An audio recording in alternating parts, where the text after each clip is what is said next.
Good evening, everyone. This is Lacy Johnson bringing you another edition of the Lacy Johnson podcast. Today we have a special Veterans Day edition.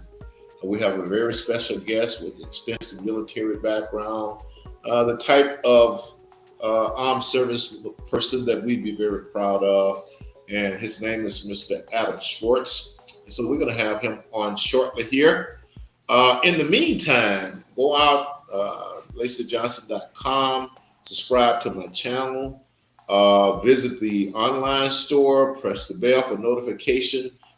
Hey, and we welcome comments also, good, bad, or indifference. We welcome all comments. It doesn't always have to be a pat on the back, and can be some criticism, so go out and do that. Before we bring our guest on, I'll have to talk a little bit about my memories and fondness for Veterans Day. That's for, include my dad. My dad and my three brothers, I'm sorry. They all served in the military. And if I had one regret, and I normally don't have regrets in life because to regret something means you're looking back at the past. And I try to be always a forward-looking person. Anything that happens to me, good or bad, there's a purpose to it, and I look at it from a spiritual angle. So I have very few regrets. One of my little minor ones is I didn't serve in the military. I think we all have an obligation to serve our country some type of way. In fact, and this is kind of an aside, I think every American should pay taxes, even if it's just $1, even if they get money back. I think every American should have to write out a check to the government in some kind of way. And that just let us know that we are all in this together. So I'm not going to get too much into that. And by the way, I was in ROTC for 3 days, the Air Force ROTC. And some of you have heard this story before. When I was a sophomore in college, I decided that I wanted to be a pilot, a jet fighter pilot. I'm like, I'm going to join the Air Force, become a jet fighter pilot. And plus, back in those days, I don't know what it is right now. If you joined while you were a junior, a freshman or a junior, you got $200 a month stipend. Well, they gave me a eye test and told me I needed 20/20 vision to be a pilot. And besides that, they let me know that I wouldn't get my $200 stipend until the next year. So my dream of being a fighter pilot went out the window. Now, ironically, I ended up spending most of my professional career in defense system development. And so ironically, when you see any of the fighter jets from the F4, the F-14, the F-16, the F-18, my company's computers are on those fighter jets. And I probably had something to do. In fact, I probably tested every one of those computers on every one of those fighter jets. And I thought about that when I saw Tom Cruise in the film, and they were flying an F-14. And so I was kind of proud of the fact that I contributed to the defense of our countries. We did a lot of great things besides the standard airborne computers that control all the fighter jets. We did some work on missile guidance systems, the database on that. I tell everybody we built the first non-film based air reconnaissance system. Just so happened that the computer that flies the fighter jets also was useful in the MK-50 torpedo. So I've done what I could to serve my country in that area. And probably the most memorable and rewarding experience of being in the defense contract area is that I just got a chance to meet a lot of great servicemen. I was just so proud of them, the type of men that it generates. Another aside that I'll do, we don't bring on out here. I wish they would force military service on a lot of these kids out here in the streets doing bad things. I don't know. I think they used to do that at one time. And I wish we would bring that back. You want to be a gangbanger, go in the army and they'll teach you how to gangbang. Go in there, deal with some of these drill sergeants and things like that. It'll change you. It'll change your perspective.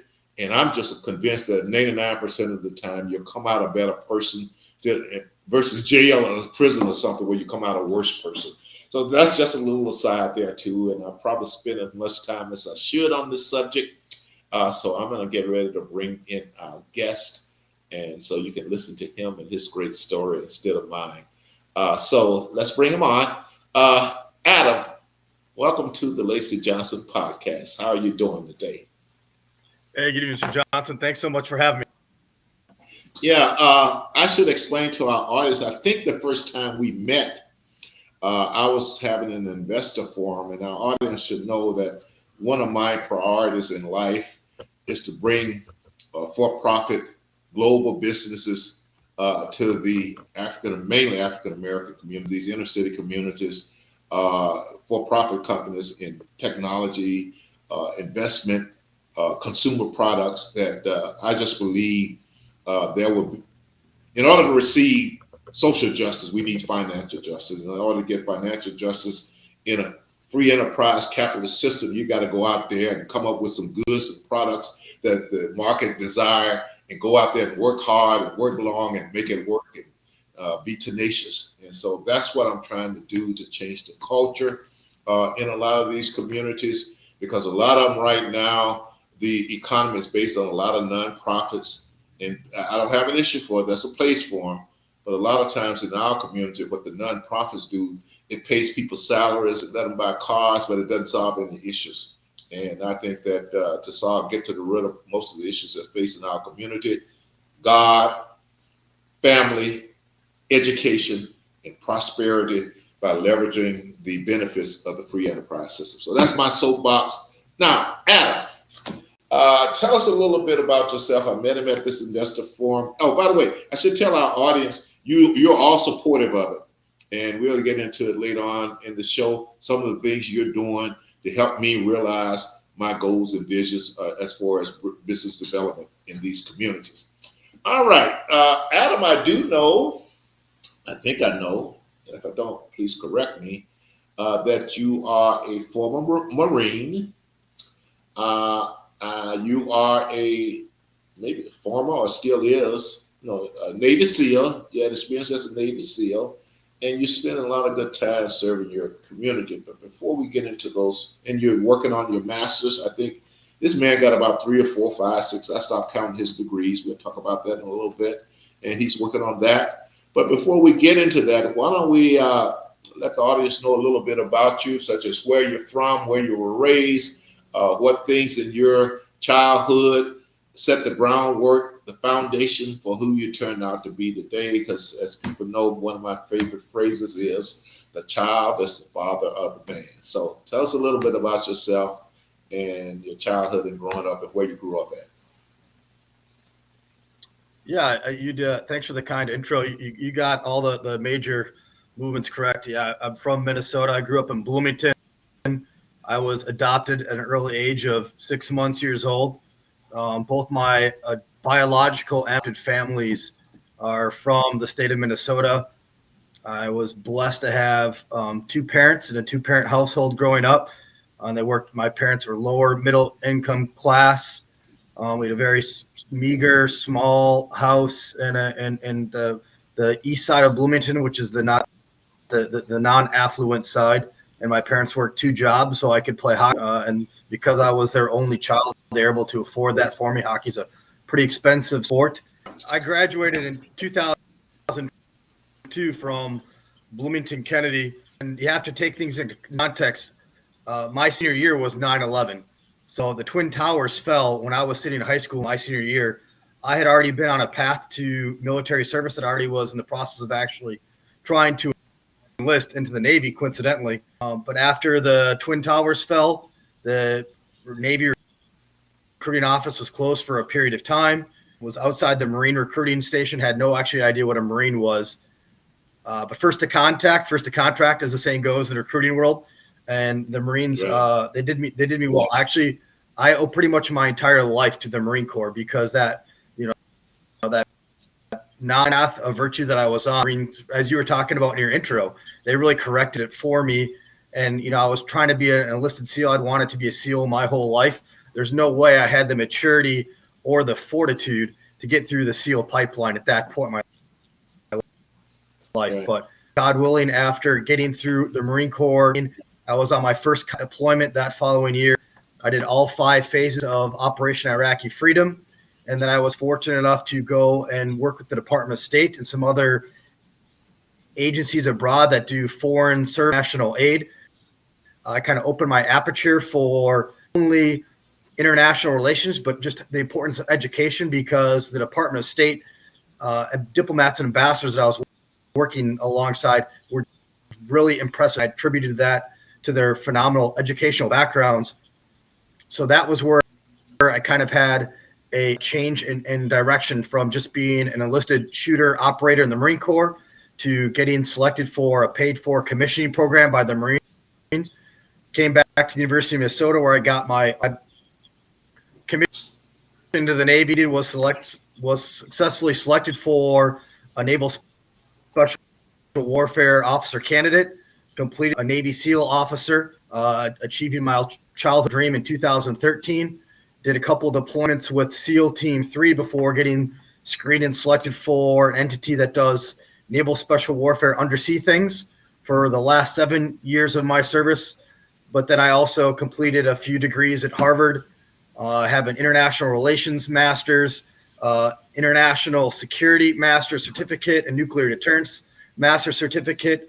And then as you know, personally, I'm working through a master's in business administration through Johns Hopkins, where I hope to empower UBX, because I think that you have a great thing going on. I know you briefly hit it, but I'm just really on board with, it's so provocative when we talk about diversity, and it shouldn't be. American history is facts. It shouldn't be a provocative thing to talk about. And I think that we missed the mark, whether you're coming from the left or the right or general, is America was built on the free market principles, small business economics. And I think that you have a really unique approach to solve some of those questions that were, enacted by redlining, by poor governments, poor leadership, racist agendas, whatever you want to talk about. That happened. It's American history. But where you're talking about and where your efforts are is a really great solution to those injustices. And it's something that I think that is unique. And I certainly want to get on board to embolden your past. And really, these are win-win for all stakeholders. They're win-win for the redlined communities, as you said, for the African Americans, the people of color that largely inhabit those former redlined areas, and they're win for business. And all stakeholders win. Yes. And it's good to come across people, to meet people like you who see the vision and understand it and buy into it. And so I really appreciate all the support you have given me and all the great things you're doing now to help support my effort, including using some platform at Johns Hopkins University. So you and I are going to be getting to know each other very well once you complete your education. It's a master's degree, right?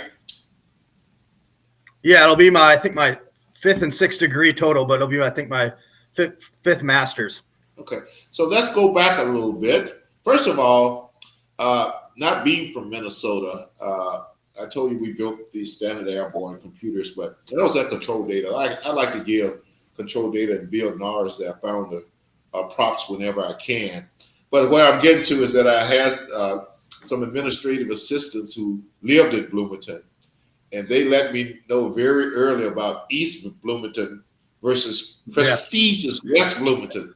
They let me know I could never say West Bloomington without the word prestigious. So you reminded me of that story. And for those who don't know Minnesota or the metro area, Bloomington is a suburb of Minneapolis, St. Paul. So that's one thing. The second thing is you kind of indicated that you was a little troubled child or something at one time during your teenage years, like, a lot of us are. Can you give us a little inkling of the type of trouble you were getting into, Adam, when you were teenagers and you didn't appreciate your private school education and all the hard work and sacrifice your parents were making to give you that education? Give us a little hint of the type of things that you were doing before you got your act together. Yeah, I wasn't like having any run-ins with the law or anything to that end state, but again, it's very sad now that I have this maturity and this breadth of experience on the floor than I did when I was a young high schooler. Just not attending class, skipping class, not paying attention, just being problematic within the classroom and not homework. when I was at the private school, I think 97% of the graduating students there get the college of their choice. I was not on a track to graduate on time at the private school. I came back to public schools, and when you talk about the Bloomington school system, there's the west side, the affluent side, and then the east side, the more blue collar side of the city where I'm from. Not everybody graduates from the Bloomington east side public school system, and I was on that track as well. I had to take a night class my senior year of high school. Actually, it wasn't until my senior year, my hockey coach, who I will always be indebted for his mentorship and his leadership at that point in my life, he benched me my senior year. And, I know you have a national base here for those who are around the nation. In Minnesota, hockey is life. Football's a thing, but really hockey is life. We teach our kids how to skate about the same time, so we teach them how to walk. So that was an electric shock to my fiber as my senior year, and playing high school hockey at the varsity level, getting benched for a couple of games because, my coach found out how poor my grades were. And really that was kind of the turning point and the wake-up call that I needed to correct my life. I attained the marks I needed to graduate on time because I don't want to miss any more hockey games my senior year. And then upon that, completion of high school, I entered the Marine Corps, and that really set me up for the rest of my life, just with, indoctrinating responsibility, work ethic, right time, right place, right gear, right attitude. And I feel like those simple things, that if Americans were able to do right place, right time, right uniform. I know you're looking sharp in a suit this evening. I look, sharp, with the right uniform on. That just being at the right place, the right time with the right uniform sets you up for success, and is the easiest way to succeed in America, in my opinion. I agree with it. Now, I often wondered this. I joined the Air Force I went to Air Force ROTC because I wanted to be a fighter pilot. What went into your decision of all the branches of the armed services? Why did you choose the Marine, and why did you always wanted to be a Navy SEAL? Great question. I had always watched the History Channel growing up, and I watched the partnerships between the small unit Navy SEAL entities, elements beyond the lines in the Vietnam Wars, how they were taking out, 4 to 8 men would take on these, battalion-sized elements of the Viet Cong and just give them a swift butt kicking in these raids and then disappear like they were never. The Viet Cong thought they were fighting, platoons, battalions of, Army Marines, but no, it was just 4 to 8 pipe-hitting Navy SEALs crushing their souls and then Diddy Mowin before they even got hemmed up. And I was just enamored with that history, illustrious history, and some of the combat stories that, did come to the public light from those engagements. My Marine buddies gave me so much after I crossed over the SEALs. I just didn't know what Marines were, but I do attribute the success of my entire adult life to the Marine Corps because as I said, our first to fight. We have Marines pre-positioned strategically on ships all around the world. So a Marine unit can be anywhere in the world within 30 days, and they can self-sustain for about, I think, 90 days, which is, you're talking about 9/11 or God happens right now. We have all these different wars in Ukraine and Israel. Iran is a question mark, North mark, Russia proper question mark. There's a lot of threats out there around the world. America is in a very precarious position right now. We're not as strong as we were when I was a kid. We're actually probably the weakest as a nation we've ever been since I've been alive on this planet. But the Marines are going to be the first ones to take those first shots if things get sideways. Okay, and I mentioned my dad earlier, being a veteran, and what I noticed, he never talked about his time in the military, and we only found out that he was involved in the D-Day invasion after he passed away. We started going through some of his paperwork. This is what I'm getting at, and I'm a war buff. I try to learn a little bit of details about every war that America has fought in. And I'm a big fan of the Civil War documentary by Ken Burns. And well, let me put it this way. In a lot of cases, I'm sitting there thinking, a lot of these men know they're going to die, but they're doing it anyway. And I guess that's a long way of asking you this. Did you ever thought about I could get killed being a Marine? And what was your reaction to that, if you did? Well, yes. From the time I was attempting to serve, I was always trying to put myself in the critical funnel of danger. That's I don't know why, but I've always been emboldened to serve in the most austere environments on the most cutting edge team that do the most gangster operations, frankly. So that was always a thing. But the Marines real quickly train you to fight for. You're fighting for America, and you're fighting for the state of the mission. When you're actually on the gun line, you're fighting for the man or the woman on the left and right flanks. I mean, back to the Spartan era when they had the shields, the shield wasn't in front of you; it was in front of the man on your right. That's who you're fighting for, and that's as a lifelong Viking warrior. My biggest fear in life is not death. My biggest fear in life is failing the brother to my left or my right, and either not being honorable in my actions or committing a mistake that gets one of my brothers killed. That is like, the Marines have a saying, death before dishonor. We live by that. And so, yes, my life being on the line, but that was never really an honest concern.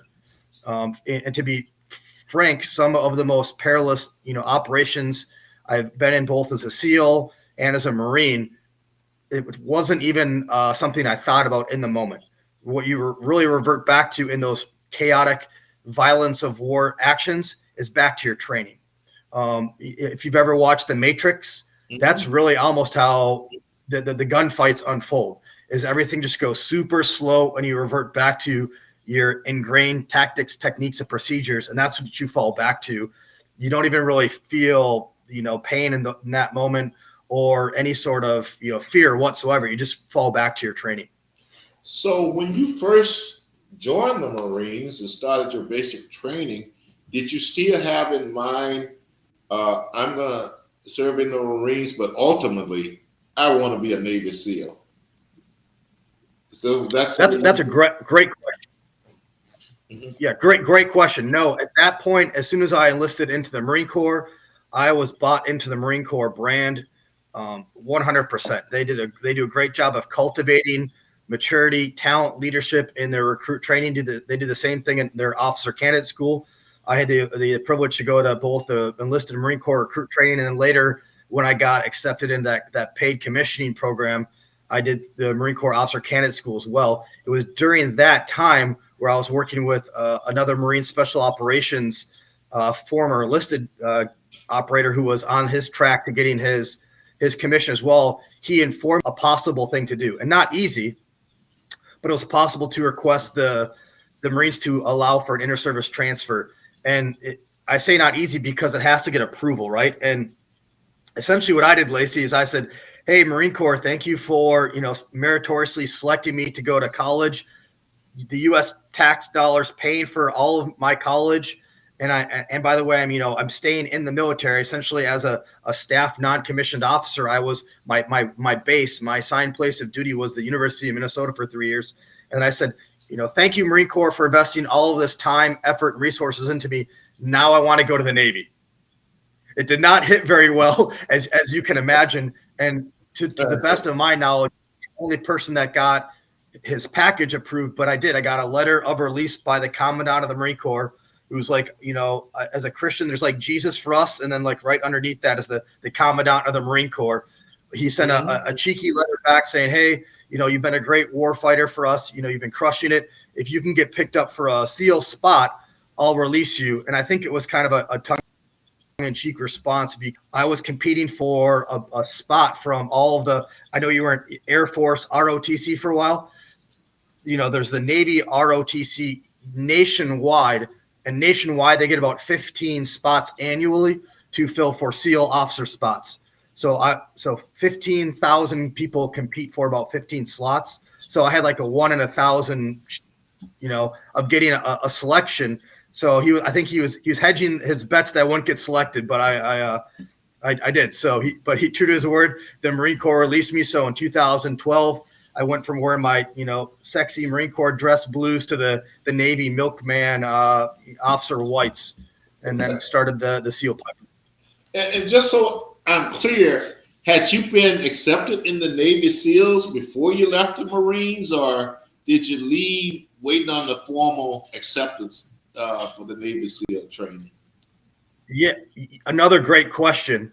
Wow, Lacy, I've never gotten these questions. So how that actually worked was when you submit an application for a commission into the Navy, all of the whole NROTC, they submit like their top 5 things. It's like, I want to be a pilot, and then if then a submariner, and if not that, then a surface warfare officer, a ship driver. I submitted 1130. So I submitted to be a SEAL officer, and then I just put XXXX. So if I didn't get selected, I didn't know if you're allowed to do that, but I did that. So if you don't select me as SEALs, I'm not coming over, essentially. Luckily I was selected, as a Naval Special Warfare Officer. And then we submitted that package to the Navy, because the Marines are technically a department of the Navy. So we submitted my conditional release from the Marine Corps, and then my Navy acceptance as a Naval Special Warfare Officer selectee. And then I essentially, the day I commissioned, I went from being Marine to Navy. Wow. Now, suspend your modesty and humility for a brief second when you answer this question. Out of you had a 1 out of 1,000 chance of being selected. 15 people out of 15,000. What stood out about Adam Schwarze that made the decision makers think he's one of our guys that we need? He got what it takes. He got the right stuff. In your opinion, if you can, what special traits and qualities do you think stood out that made them select you 1 out of 1,000? I can say with pretty high confidence, it's 3 things. Number 1, going back to what I had spoken about earlier, just right place, right time, right gear, right attitude. I did all the requirements to compete for the Navy SEAL officer spot. There's all these different things you can do, like just getting good grades in college, getting good physical fitness scores, going and meeting other SEAL officers who are already in the community, and just reaching out and saying, hey, I would like to talk to you, kind of like how I met you. Hey, I'm really interested in your experience. Can you give me some mentorship? Just doing that, right place, right time, right gear. That was the benchmark. But I will be honest, when you're trying to get through the SEAL pipeline known as BUDS, Basic Underwater Demolition School SEALs, they want to prepare you for combat, and they're testing for moral character, leadership, honor, integrity, commitment, all those leadership traits. There's 14 of them in the military that we go off of. And being a prior enlisted Marine who had been in all 5 phases of combat in Iraq, who'd proven leadership demonstrated with the Department of State and with our interagency apparatuses around the world, I was kind of a known entity. So when you have a regular naval ROTC personnel who's trying to 18, 19, 21 years old, who's just a blank slate, that's interesting and that's a lot of potential. Or you have somebody who's already been in the military for 9+ years and has 10 years of documented stellar records, both in combat and in the rear, in garrison, we would say, and demonstrating leadership across the board at every spectrum. So I was a known candidate. So I think it was a safe bet for them to select me. Well, one of the things, because I understood about the underwater test, it was basically to get you to initially overcome your primal type of responses that goes to our primal part of our brains and short circuit that with some logic and reason. Am I kind of close at all on that?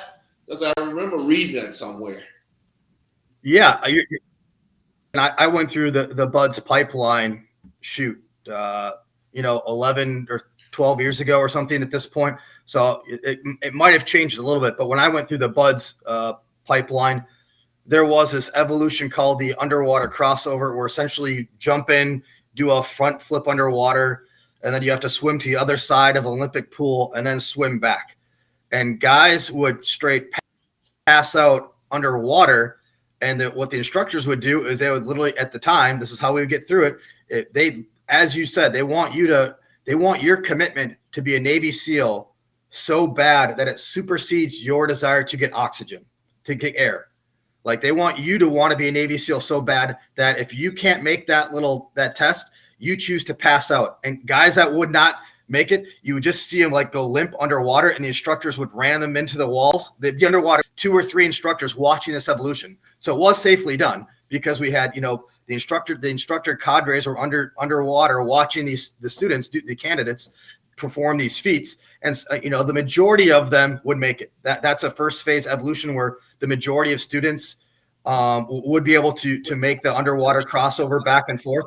But there's a couple each class that did not do it. And they would either come up early and fail the evolution, or they would just go limp underwater, and the instructors would just take their limp bodies and run them into the wall, thus completing the evolution for them. And then they'd come up and revive them, bring them back on the pool deck. Nobody ever got hurt. There's never any loss or even near drowning experiences. But as you eloquently put and accurately, that's a test to ensure that people want to be a Navy SEAL more than they want air. So now you were engaged in sounds like it, a few combat scenarios. Am I correct in that? Yeah, I had my fair share of combat operations and deployments. As a Marine, I did all 5 phases of Iraq. Not all of those were exceptionally kinetic. Some of them certainly were. Certainly, obviously, the initial push was, and then later on, we were the main effort in Najaf, supporting effort in Fallujah. A lot of people have heard about those 2 cities.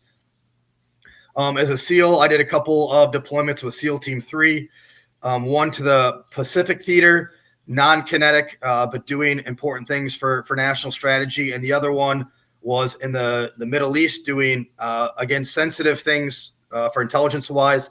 And then my last 7 years, I was a part of Naval Special Warfare Undersea, doing all missions that would be great power competition aligned. So Russia, China, North Korea, Iran, those are the kind of missions that we would focus on there.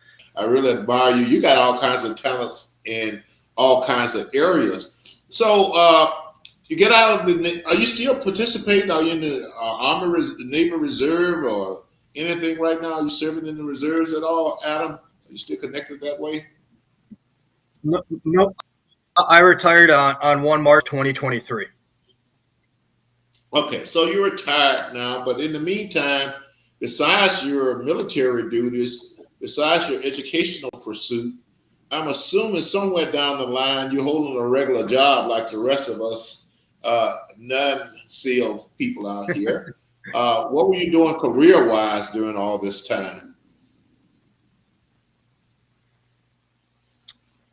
So the 7 years I was a part of Naval Special Warfare Undersea, and during my last 2 years as I was getting ready to retire, I did those 3 master's programs at Harvard, and now I'm finishing up a double master's program at Johns Hopkins master's. I'll finish that next year. My master's in business administration, focusing on healthcare policy and reform, and getting another master's in government and public policy, focusing on intelligence. Adam, it almost sounds like you're doing too much for us regular folks here. With all I'm just going to be a well-rounded person, so I appreciate your respect and all the accolades from military time. Being a 21-year servant in the military, even though I was working with all those different agencies, have a lot of operational time and working with government holistically. I don't have a business background, so getting my MBA at Johns Hopkins and working on healthcare reform are issues. Somebody who's living in Minnesota, I think that healthcare reform is important, and it's an issue that translates across the spectrum. I think we all can agree that we need healthcare reform. So I'm trying to get smart and become a well-rounded citizen, so I can be a servant leader in a different way. So ultimately, if you had to draw up your ideal job, let's say 3 years from now, Adam, what would you be doing? It would be something in the public sector where I'm continuing to support the United States of America. I feel Okay. so honored that I was given such great opportunity by my adopted parents, and then this nation, which I've literally bled, sweat, and tears for my life. But they've given me the opportunity to get these 6 degrees, to see the world. I've been to over 80 countries. I've seen how I've seen what it's like in Somalia when there's people leaving by boatloads by the thousands. I've seen them in, the port of Makalla off Yemen. These people that are leaving Somalia, and women, children in the thousands. They're going to Yemen. Like, how messed up does your life have to be where you're leaving one country, going to another country where, best case scenario, all the women are going to be forced into the sex trade, all the children are going to be put an AK in their hand to be in the proxy war between Iran and the Houthis, like to be used as like blood children soldiers. I know that and I've been all over Africa. A story that I talk about was when I went from Armenia to Africa, working with the embassy. The government shipped all my stuff to the American embassy in Bamako, Mali. And it was all in these like triple layered cardboard boxes that were like the size of like refrigerator cardboard boxes. Well, I pulled all my gear out, threw it in my room. And then there was a cook that worked at the Marine barracks there in Mali. And he's like very meekly, very respectful. He's like, "Hey, what are you going to do with those boxes, Sergeant?" I said, "Well, I'm just going to recycle them." He's like, "Would you mind if I take them instead of you recycling them?" Literally thought nothing of it. I'm like, "Absolutely. I'll go bring them for you. I'll help you fold them up and load them up so you can take them home." Lacy, I'm not even making, you can't make this up. He got on his knees and started crying because what I had done by giving him the 4 or 5 boxes that all of my shipping had come in, I was giving him in addition to his house for his family, because he had like 8 children in a developing nation in Mali. And those boxes now, those cardboard boxes, were in addition to his house. So I have these kind of experiences throughout my time in the military. It's not lost when, the to not get political, but like the woke agenda, the liberal left talk about like, the 1%ers. And as a white male growing up in America, like absolutely privileged, I will acknowledge that. But what people don't realize is the much bigger picture is just being an American. You are the 1% of the world. And so I've never lost perspective on that. And so I just want to give back to my country continually that has given me so much. Well, I've made this statement before. I never regret other people's privileges, because when I look at my life, I had the privilege of being raised by some great parents, being learned and taught by some great elders. I was privileged to grow up in church. I was privileged to have some of the best teachers and attend one of the best public school system I could ever dream of, even though it was in Mississippi and people, they listen to the news reports that they think we're backwards down there, but I let them think that. I had the privilege of being taught how to work, set goals.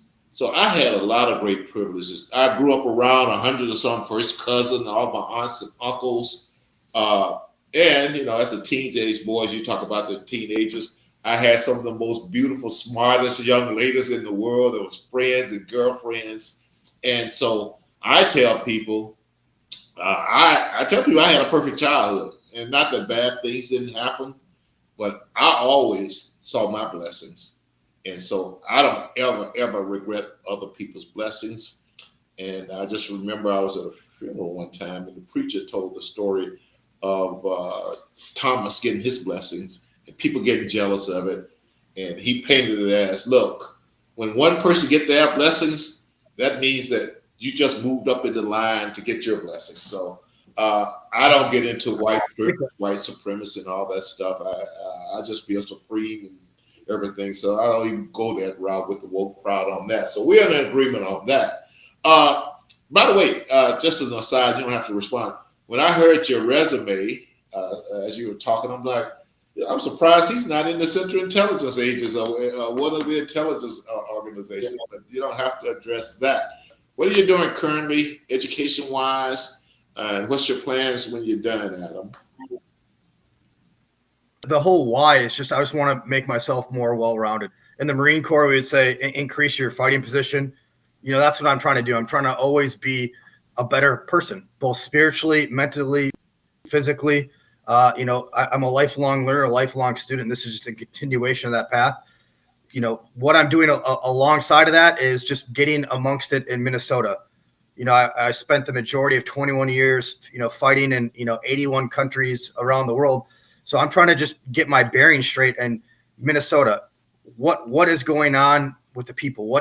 How can I be the best person to continue to provide service? Because that's my why in life. To plug a gentleman by the name of Simon Simonek. He always talks about defining your why, whether I'm a Marine, whether I'm a SEAL, whether I'm, somebody serving in public office, whether I'm, a professor. My why is always just to be a servant to the American people, to our values, right? So getting the master's in business administration just makes me more well-rounded in business, with healthcare reform. That's just an issue that I don't know a lot about right now, but I know that we all can agree in America we need to do better at is healthcare reform. And then the master's in government is, if I get this MBA in healthcare reform, well, how do I turn that into policy? How do I advocate to make a difference? And so the master's in government is to take, really my whole adult life experiences, both in the military, my MBA, educational, and then hopefully shift that into policies that have an effect on America. That's a good answer. So let me just deal with something else you mentioned. You've been to 81 different countries, and you've had a chance to compare the rest of the world to America. And I know there's a lot, especially young people, and there's a lot of, I consider it propaganda to put down America, but I've done a little traveling myself, not as extensive as you have. And I can tell people, the first time I was outside of America, I appreciated America. And when you look at your experiences around the world, can you see many countries that you consider, I don't know how to put better than America? Because I couldn't find any, by the way. I'm just being upfront. And yeah, we're not perfect. Yeah, we got some things we did wrong. And yeah, like family, we get into arguments and discussions and fights every once in a while. But I just like the way the country's set up. And I think it offers a great opportunity and mechanism to achieve whatever we want to achieve as individuals, as a group, and as a country. But compare your travels around the world with, your and how it impacts your assessment of this country. Well, honestly, Lacy, I don't think I could say it better than you just did, frankly, is, in all of my travels throughout the entire world, I don't see a nation on this planet that has ever been constructed in such a beautiful way as the framers did for America. And that's kind of what you said is foundationally the way the framers came up with the Constitution and the outline, the blueprints, if you will. And yes, absolutely, we should talk about the history of slavery, the stain in our histories, all the wars around the world where we've meddled in other nations' democracies. Like that history should be talked about and explored to the full extent, but it does not take away that our foundation, the Constitution, and our founding forefathers put up the framework is unique, special throughout the history of humankind. I have not seen it replicated anywhere. We are a city on the signing shit city on the hill, and anybody who has traveled extensively understands that. Frankly, the only people who speak negatively about America are people that are just they're speaking out of ignorance. So I try not to take it personal. I try to just educate people, almost as if I would looking back to my own life when I was a preteen angst and throwing pies. My Catholic school, private school education. I didn't know any better. I wasn't mature. I didn't have the experience. Where now looking back and I feel bad, younger version of myself that didn't know any better. That's kind of how I look at the young, academic populace right now in all these Ivy League schools that are anti-Christian, anti-Jew, like this anti-Semitism movement that's happening right now in the classrooms. They just don't know. And the progressive leftists on campuses that are anti-American.